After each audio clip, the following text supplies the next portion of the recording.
Sa mga driver at saka bayahero dyan ng mga long distance, kinakailangang alam nyo ito para po hindi po kayo magagaya sa akin na napagastos ng malaki nang wala sa oras at naranasang natulog sa kalsada at natapat pa sa araw ng pagdiriwang ng bagong taon. Ay nako po, dahil ang minamaniho nating sasakyan ay nako, naging komplikasyon ang sakit at napagastos ng malaki. Ito lang ang masasabi ko, huwag na huwag kayong pakampante at magtitiwala ng 100% sa temperature gauge ng inyong sasakyan. Dahil yan po ang nangyari sa atin. Tiwalang-tiwala po ako na tinitignan ko po at nagbabasilang po ako sa temperature gauge habang naglolong distance sa biyahe dahil sa sobrang puyat. At ito po ang nangyari sa atin dahil nag-concentrate akong yung tinitignan ko lamang po ay yung temperature gauge. Napansin ko po nung malayo na po ang ating binyahe ay para bang humihina ang hatak ng ating minamaneho at lalong-lalo na po nung pumunta na po tayo sa puro paakyat. Ay nako, hindi na normal ang hatak ng ating minamaneho kaya hininto natin para tignan natin at itong nangyari. Kaya nang nakikita nyo itong temperature gauge niya ay normal lang naman.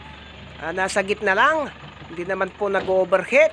Pero nung binuksan natin itong makina at titignan natin, ang nangyari po ay ganito na. Ayan na po, wala na.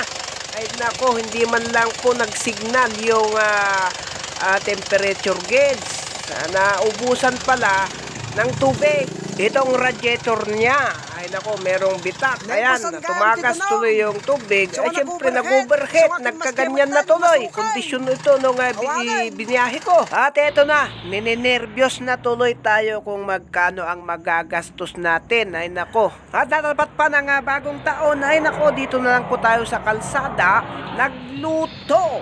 At ay kumain at hindi po tayo nakarating sa pupuntahan natin at dito rin tayo nagdiwang ng bagong tahon dahil wala pong nakabukas na pagbibilhan ng mga pyesa kung sakaling ma-overhaul itong minamaneho natin at kinabukasan, eto na-overhaul. Na-down na yung makina na wala sa oras na hindi pa sana ma-overhaul. Ay nako.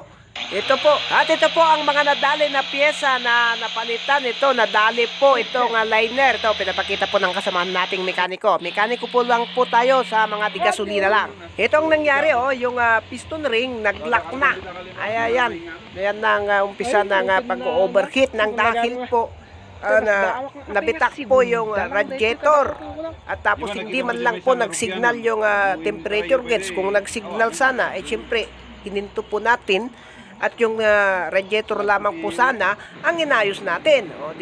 Kaya yan po ang masasabi ko na huwag kayong magtitiwala ng 100% na yung pressure gauge lang ang tinitignan. Kung hindi lang sana tayo sobrang pagod noon at sobrang puyat, ay syempre dinoble check sana natin hindi tayo nagtiwala sa temperature gauge. Hindi sana tayo umabot ng ganito ay nako, wala po tayong magagawa. Ay nako, talagang gumastos po tayo ng medyo malaki-laki dito. At balian, tapos na, in overtime na nila dahil po kailangang makauwi na tayo At ito po ang dahilan kung bakit hindi tayo naka-upload ng mga videos sa mga nakaraang araw dahil ito po ang nangyari sa atin. At huwag ninyo akong gagayahin na inuulit ko na huwag kayong magtitiwala ng 100% na yung temperature gauge lang ang tinitignan. Lilinawin ko lang, sa gasolina lang po tayo merong alam at sa motorsiklo po tayo expire. At kung sa diesel, sa single piston lamang po.